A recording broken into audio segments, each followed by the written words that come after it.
Hello everyone. Sometime in July this year, I conducted a 1-hour live masterclass to guide my viewers the value investing method used by Warren Buffett, the greatest billionaire value investor of all time. The webinar's attendance was overwhelming, and due to popular demand, I will be updating my YouTube viewers for the next masterclass. So stay tuned for the next one. During the masterclass, I also shared the basic concept of value investing and how I use them to successfully generate above average returns on the stock market with my own portfolio. In today's video, I will share with you a little bite-sized treat on how I screen a potential undervalued business by giving away a practical example. Want to know which stock I've identified lately? Watch on to find out. Hello everyone, welcome back to SDA Club, the club for stock trading and analysis.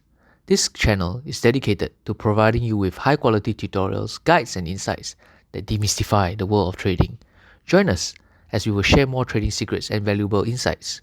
To stay updated and to be the first to access these valuable resources, hit the subscribe button now.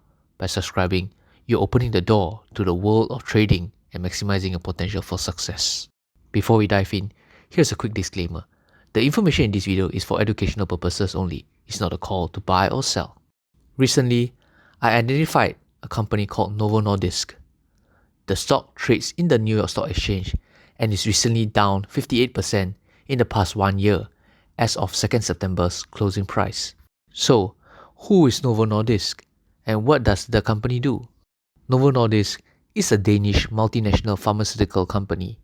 The company is the world's leading manufacturer of pharmaceutical products and services for diabetes care and obesity.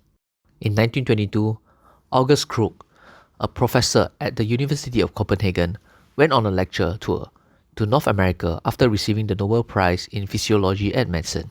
During this tour, Krug and his wife Marie Toronto, who were scientists, had just succeeded in manufacturing active insulin. Krug received permission to manufacture insulin in the Nordic countries and joined forces with Hans Christian Hagedorn, a physician specializing in diabetes, to start the production of insulin in Denmark, and this led to the establishment of the Novo Nordisk company in 1923. Novo Nordisk makes the drug semaglutide used to treat diabetes under the brand names Ozempic, Rybelsus, and Wegovy.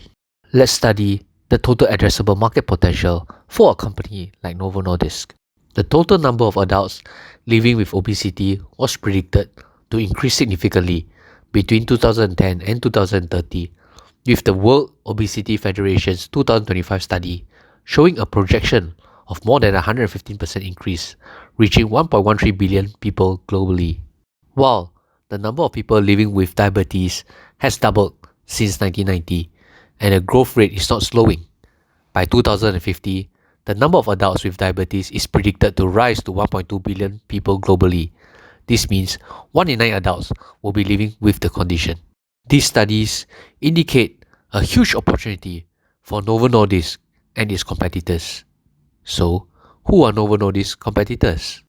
We know that the secondary patents for Novo Nordisk's Ozempic patents expire several years later in other big markets like the US in 2032, Japan in 2031, and Europe in 2031 as well, while the core patents for the Ozempic expires next year in 2026.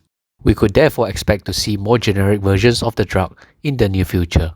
Today, its largest competitor is an American pharmaceutical company called Eli Lilly and Company. Eli Lilly stock, on the other hand, declined 23% in the past 1 year. Eli Lilly and Company was founded in 1898 and today has a market capitalization of $700 billion US, while Novo Nordisk has a market capitalization of $300 billion US. Eli Lilly's revenues as of 2024 was $45 billion US, while Novo Nordisk revenues in the same year was also the same at $45 billion US. The higher market cap for Eli Lilly and Company indicates that in today's market, Eli Lilly is considered more valuable compared to Novo Nordisk, despite showing similar revenues. Therefore, as a savvy value investor, we will try to dive deeper to see why Novo Nordisk as a company is less valuable despite similar revenues. Today, I will introduce you to a simple indicator tool I would use to compare relative valuation of a target company. This indicator is just one of the many tools I use to measure whether a stock is indeed undervalued. So, what is this indicator that I'm about to share? We call this the PE ratio. So, what is a PE ratio? The PE ratio, or the price earnings ratio, is a stock valuation metric that shows how much investors are willing to pay for each dollar of a company's earnings, calculated by dividing the stock's price by its earnings per share. A high PE suggests investors expect future growth, while a low PE may indicate an undervalued stock or lower growth expectations.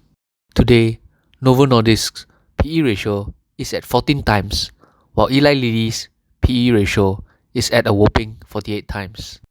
The huge difference in its PE ratio for both companies is consistent with its market cap, where Eli Lilly's market cap is much larger compared to Novo Nordisk's market cap. So, does it mean that Novo Nordisk is considered undervalued?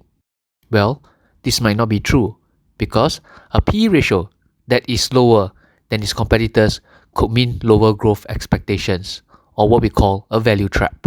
A value investor would then need to dive deeper into the stock to identify the reasons for the lower growth expectations. Could this be a long-term issue or a temporary issue? Should an investor identify that the issue is just temporary and believes that the market has oversold the stock due to fear, then the PE ratios help the investor screen a truly undervalued stock. Stay tuned to my next episodes, where I will dive deeper into the reasons why Novo Nordisk stock is priced at a much lower PE compared to its competitor Eli Lilly. For more information on how you can optimize your portfolio and would like to seek advice on your current investment portfolio, speak to us by replying to the WhatsApp link in the comment section, and our team can provide a personal touch and talk to you about your investment plans. I hope you gained some new tips from this video. See you in my next video. Goodbye.